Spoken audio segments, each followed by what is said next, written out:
couldn't come, so he sent you, so that you would witness its creation, so that you would experience duality, so that you would make sense out of chaos, so that you would pick between good and evil, so that you could make choices and learn from your mistakes.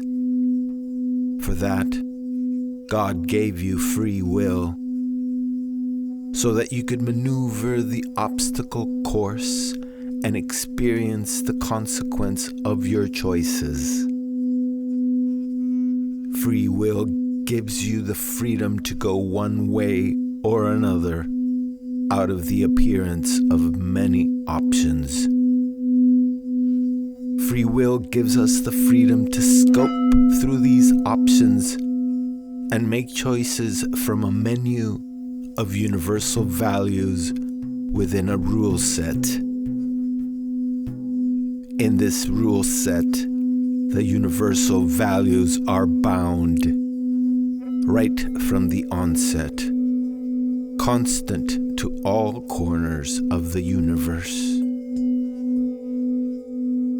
The maximum velocity constraint of this rule set, where the fastest we can travel is the speed of light, and the mass of the proton is exactly what it should be in order to stabilize the atom. If the mass of the proton be ever so slightly different, there would not be any steady, long-lived stars. There could be no water and no observers to ponder this fact.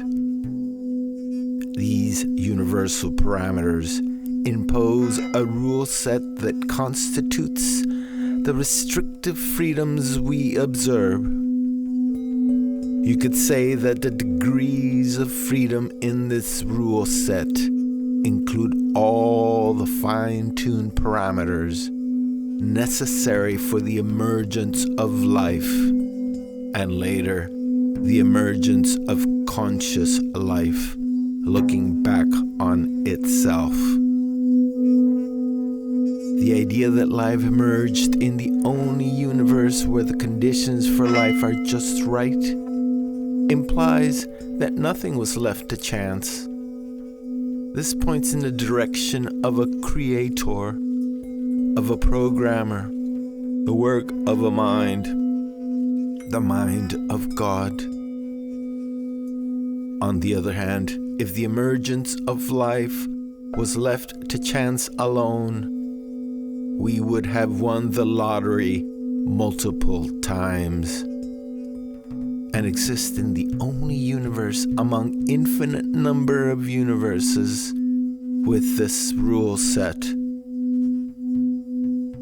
The necessary preconditions for this universe to be life-permitting and dialed to contain complex conscious life are astronomically improbable. So much so that it weighs more in the direction of a designer of one universe that fine-tuned and tweaked the universal constants to where they are, and later intervened again and again to spark biology, carbon chemistry, and conscious beings. The more we learn about this book of nature, the more evidence we see of the supernatural work of God. God wanted us to find arguments for His existence and discovery. That's why He placed us in a stable, dark area of the Milky Way galaxy, such that we could point our measurement devices and see the dimension and expansion of this universe. This rule set was designed by a creator.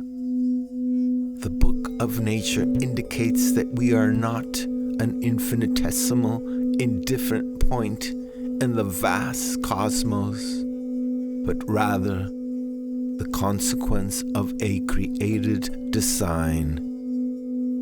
science and religion will rediscover this mystery and unite once again in its pursuit.